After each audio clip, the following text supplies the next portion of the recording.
Nicolas Prost, une étape du Trophée Andros à Isola 2000 très remuante. Remuante pourquoi? Pour certains pilotes. Ah, je sais pas, enfin moi j'ai pas eu de problème. Après, quoi, de déropanisme, non, on va dire. Oui, bon, de toute façon, c'est un peu les problèmes du Trophée Andros. C'est très facile d'aller mettre des petits coups, on l'a vu plusieurs fois. Voilà, ça en fait, c'est un de plus. C'est pas le premier incident depuis le début de l'année, donc moi je trouve ça malheureux, mais bon, c'est comme ça. À mi-saison, vous sentez comment avec cette nouvelle Dacia? Non, je me sens de mieux en mieux. Malheureusement, j'étais un peu pénalisé parce que je suis en première année et qu'avec le manque de glace, on a fait absolument 0 journée d'essai avant d'arriver à Val Thorens. Donc c'est pas simple d'arriver comme ça, mais depuis Andorre, j'ai bien progressé. L'Alpe d'Huez a commencé à jouer vraiment devant. Là encore ce matin, ça joue devant. Donc voilà, tant que j'arrive à jouer dans les 5-6 à toutes les manches, je pense que pour une première année, c'est plus qu'honorable. Après, moi, ce qui m'importe, c'est d'être devant la régulière, pas d'avoir un gros coup joker. Bon, ce sera sympa si ça arrive, mais l'important, c'est d'être vraiment là et d'arriver à me battre à armes égales avec les meilleurs.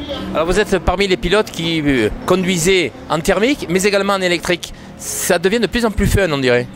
L'électrique ou le... L'électrique. Ah ben le thermique, ça a toujours été. Non, l'électrique, ça n'a pas trop changé, je dirais, depuis 2 ans. Enfin, si on avait fait la première année, deuxième année, c'est à peu près pareil. Après, les esprits s'échaudent aussi un petit peu par moment dans cette catégorie, ce qui n'est pas forcément quelque chose que j'apprécie parce que moi, j'aime bien la belle course. Après, il y en a qui aiment bien. Non, ça n'a pas forcément énormément changé. Le niveau, il est le même. C'est souvent les mêmes pilotes avec lesquels on se bat. Et non, c'est un très beau championnat. C'est un petit peu compliqué de jouer les deux le même week-end, mais bon, c'est bien. Alain nous a dit qu'il aimerait un jour vous voir remporter le trophée. C'est pour quand? Pas cette année, peut-être l'année prochaine, ce sera à mon avis un peu juste, mais bon, peut-être dans 2-3 ans. En fin de saison, vous allez peut-être être amené à l'aider à conquérir ce titre? Bah, je pense que déjà ce matin ça l'a pas mal aidé, donc non, je pense que voilà, le but c'était d'avoir aussi 2 voitures capables d'amener des infos, peut-être de le protéger de temps en temps, de jouer une stratégie qui puisse l'aider, donc c'est ce qu'on essaye de faire. Pour l'instant ça a l'air de fonctionner plutôt bien depuis 2-3 courses, on arrive à prendre des points aux opposants, à lui donner les bonnes infos. Maintenant c'est compliqué, c'est un championnat difficile qui est très relevé et donc c'est jamais gagné. Chez les pros, père et fils, on pratique la course propre.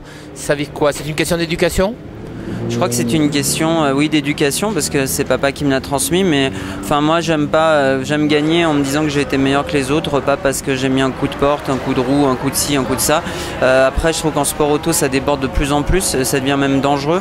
Voilà, je pense qu'il faut qu'on remontre un exemple. Enfin moi j'ai toujours été fan des gens comme Jackie Stewart, comme David Coulthard, comme Mark Webber, qui sont vraiment fer, que quand ils gagnent c'est parce qu'ils sont meilleurs. Button, pour moi c'est eux, enfin c'est un exemple parce que c'est un sport et le sport ça doit être propre et que le meilleur gagne, mais pas en utilisant des artifices.